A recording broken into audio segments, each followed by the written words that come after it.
Le territoire parle. Vous, c'est nous. Radio Laser, prenez la parole. Ça fonctionne, on peut lui poser des questions, etc. Ah oui, regarde, tu peux même essayer. Donc ça se présente comme ça. Et tu peux lui dire, hey. Alors par contre, c'est en anglais. Okay. Et pour les gens qui ont un peu des difficultés en anglais, il y a le lexique à côté. Tous les jours, on entend parler d'intelligence artificielle, ChatGPT, Claude Gemini. Mais l'intelligence artificielle remonte à bien plus longtemps que ces outils. Qu'est-ce qu'une IA réellement ? Eh bien, au musée des transmissions à Cesson-Sévigné, une exposition temporaire et gratuite tente de répondre à cette question. Réalisée donc en partenariat avec l'université de Rennes, elle retrace l'histoire de l'intelligence artificielle depuis 1950. Alors nous sommes aujourd'hui avec Elsa, commissaire de l'exposition, pour en parler un peu plus. Bonjour. Bonjour. Est-ce que vous pouvez nous expliquer ce que c'est cette exposition ? C'est quoi le concept concrètement ? Alors cette exposition, elle s'inscrit dans un projet d'État qui s'appelle TIAR, qui est financé par France 2030. Et en fait, ce projet, il vise à parler d'IA, mais de la bonne manière, à pas juste être l'IA c'est tout beau tout rose, vraiment à adopter une pensée critique sur l'IA. Et c'est aussi du coup un projet qui vise à massifier la formation en IA sur le bassin rennais, TIAR IA à Rennes. Donc voilà, l'empreinte locale est vraiment mise en avant. Alors, TIAR, c'est un projet qui s'arrête en 2028 et du coup, on a voulu faire ce projet cette année. Alors, on a commencé à le penser bien en amont, un an avant. Et en fait, il tombe sur la semaine de l'IA pour tous, qui a lieu en ce moment.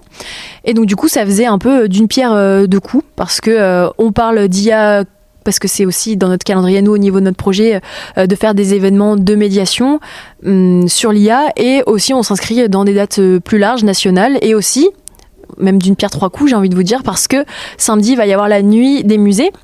Donc au musée des transmissions, et du coup il va y avoir pas mal de public qu'on va accueillir, donc c'est aussi une manière de toucher un large panel de gens. Donc pour en revenir donc à l'exposition concrètement, ça s'appelle Qu'est-ce l'IA ? Qu'est-ce que l'intelligence artificielle ? Qu'est-ce que c'est alors concrètement ? Alors cette exposition, donc Qu'est-ce qu'il y a ? Elle veut adopter justement un point de vue critique. En fait, on voit beaucoup dans les médias à l'heure actuelle que beaucoup de personnes parlent d'IA, mais il y a souvent deux visions en fait qui sont polarisées. Il y a la vision d'un côté, c'est super l'IA, ça va résoudre tous nos problèmes, et de l'autre côté une vision un peu plus apocalyptique où en fait ça acte la fin de l'humanité. Donc en fait on voulait un peu être entre les deux, adopter une vision plus nuancée en mettant en avant le côté scientifique. L'IA, dans la plupart des bouches, on pense que c'est magique, que c'est super, et on voit pas en fait tout ce qui se passe derrière, parce que c'est sur nos écrans et qu'on voit pas toute la technologie qui est mise en place derrière.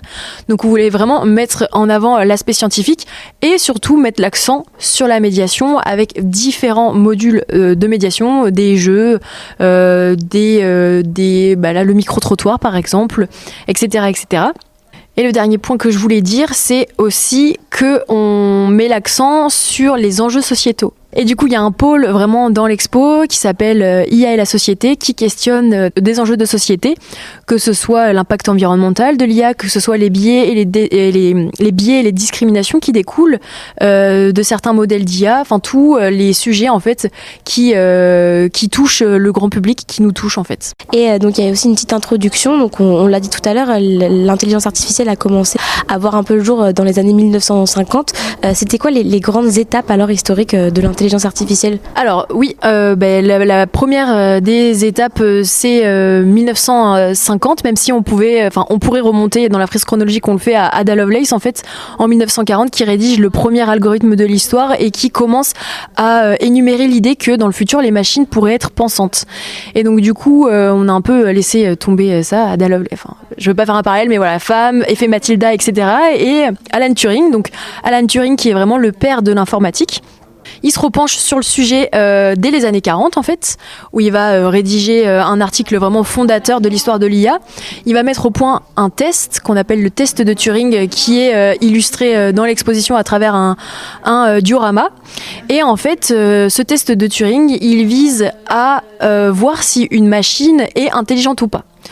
Donc ça, c'est une des grandes dates de l'IA. Et aussi, en 1956, on commence par là, parce qu'en 1956, c'est la date où on nomme cette science et on l'appelle intelligence artificielle. Donc tout à l'heure, on l'a évoqué sur le pôle, sur les enjeux sociétaux que peut avoir l'intelligence artificielle. On en a évoqué quelques-uns, l'environnement, les biais, etc. Est-ce qu'on pourrait un peu développer, par exemple, pour commencer sur l'environnement, c'est quoi les impacts concrets que peut avoir l'intelligence artificielle sur l'environnement ? Oui. Alors, dans ce pôle, on traite différents sujets, donc comme l'impact environnemental de l'IA. Donc, il faut savoir que l'IA, et en particulier l'IA générative, pollue énormément et a un impact environnemental important. Et encore, ce ne sont que des estimations parce que la plupart des grandes entreprises, OpenAI, etc., qui développent leur modèle d'IA ne sont pas du tout transparentes sur les ressources qu'ils mobilisent pour développer leur modèle d'IA. Donc, ce ne sont que des estimations. Mais en tout cas, les prévisions des scientifiques, c'est que ça a un impact environnemental qui est énorme. Et que ça mobilise aussi des quantités astronomiques de ressources en eau pour refroidir les data centers, pour qu'ils ne surchauffent pas et que les systèmes restent performants. Et si je peux rajouter un petit mot, par exemple, on sait que plutôt que de demander à ChatGPT ou à un autre modèle d'IA des trucs qu'on pourrait trouver par exemple sur Google, une requête Google aurait un impact environnemental 15 fois inférieur à une requête sur ChatGPT. Donc il faut privilégier quand même les moteurs de recherche traditionnels comme Google, etc., Safari, etc. Ou le mieux, ce serait même encore d'ouvrir un livre, ça pollue encore moins. Si on veut chercher des définitions, par exemple ouvrir un dictionnaire, c'est encore plus sobre. Ou ne serait-ce que juste, par exemple, quand on est, je pense à certains collègues chercheurs et chercheuses, ne serait-ce que juste taper au bureau à côté et, sur une question où on n'arrive pas à avoir une vision d'ensemble, juste demander en fait à des personnes, ça pollue encore moins. Et il y a un autre panneau donc dans ce pôle-là qui concerne les biais, quand on a pu le voir quand on a fait un peu le tour de l'exposition tout à l'heure. Est-ce qu'on pourrait en parler aussi un peu de celui-ci ? C'est quoi les biais et comment ça peut être dangereux dans une intelligence artificielle ? Alors du coup, pour développer des modèles d'IA performants, il faut une phase d'apprentissage. Cette phase d'apprentissage, elle est chapeautée par des humains.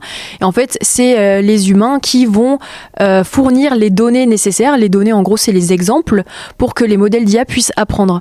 Et forcément, comme c'est l'humain qui fait cette partie-là, quelquefois, de manière consciente ou inconsciente, la plupart du temps quand même c'est inconscient, en fait, il peut faire parvenir ses propres biais en tant qu'humain au modèle d'IA.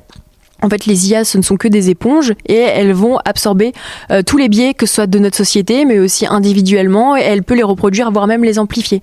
Faut savoir que les modèles d'IA, il y a un rapport de l'UNESCO de 2019 qui indique que 85% des modèles d'IA sont conçus par des hommes blancs. Donc, de là, on peut très bien imaginer qu'il y a toute une autre partie de la société qui va être mise de côté et qui est déjà d'ailleurs discriminée par l'ensemble de la société.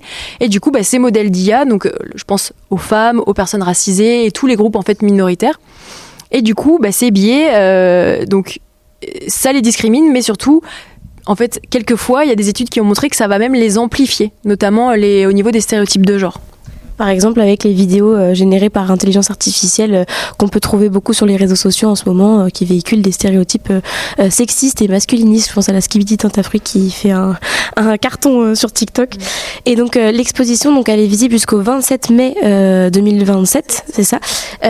Qui est visé, donc, qui peut venir à cette exposition ? Tout le monde est bienvenu. Il y a un public cible ? Alors, du coup, ça vise vraiment tout le monde.